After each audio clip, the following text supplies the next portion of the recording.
السلام علیکم ناظرین، آپ دیکھتے ہیں لوگوں کے مسائل پہ بات کرتے ہیں۔ آج بھی ایک ایسی معاشرے کی بیٹی میرے ساتھ موجود ہے جو کہ کافی مسائل کو لے کے آئی، تو آئیے ان کے جو بھی مسائل ہیں آپ لوگوں تک پہنچاتے ہیں۔ السلام علیکم۔ وعلیکم السلام۔ اچھا میم، مجھے بتائیے گا کیا مسئلے مسائل ہیں اور کیا پریشانیاں ہیں جن کی وجہ سے آپ پریشان ہیں؟ دیکھیں، سب خواب جب ٹوٹتے ہیں، اسپیشل جو بچپن کے ہوتے ہیں، جب وہ ٹوٹ جاتے ہیں تو زندگی بے رنگ سی ہو جاتی۔ میرا بھی خواب تھا، بلکہ بہت سے خواب تھے جو بہت اچھے، اور ایک بیٹی کو دیکھنے بھی چاہی تھی۔ میں نے وہی خواب دیکھے تھے۔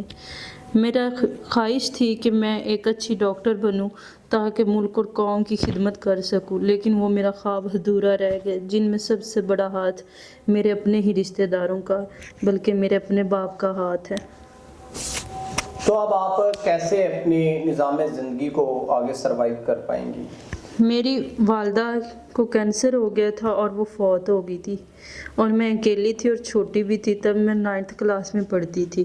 تو میرے والد نے لوگوں کو کہا، لوگوں نے میرے والد کی شادی کروا دی کہ ایک بیٹی ہے تو اس کا سہارا بنے گی، اس کی پالے پوسے گی، ماں بہت ضروری ہوتی بیٹی کے لیے۔ تو میری ماں جب دوسری آئی تو اس نے مجھے آئے دن مارنا اور آئے دن مجھ پہ الزام لگوانا، میرے باپ سے میری بےعزتی کرواتی تھی۔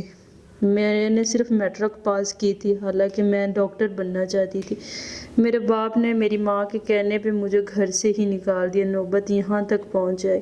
اب بچوں کو پڑھا کے گزارا بسر کر رہی ہوں۔ چاہتی ہوں کوئی انسان ہو جو مجھے پڑھائی کے میرے سارے اخراجات اٹھا لے اور میرے خواب جو تھے، جو ٹوٹے تھے، انہیں دوبارہ جوڑ دے۔ ناظرین، کوئی ایسا انسان جو ان کے خوابوں کو جوڑ دے، جو یہ خواب دیکھنا چاہتی ہیں، تو ہم امید کرتے ہیں کہ ایک انسان ان کے معاملات زندگی کو بہتر طریقے سے ہینڈل کریں گے اور ان کے ساتھ نکاح کریں گے۔ تو اسی کے ساتھ اپنے میزبان نواب احمد کو دیں اجازت۔ خدا حافظ۔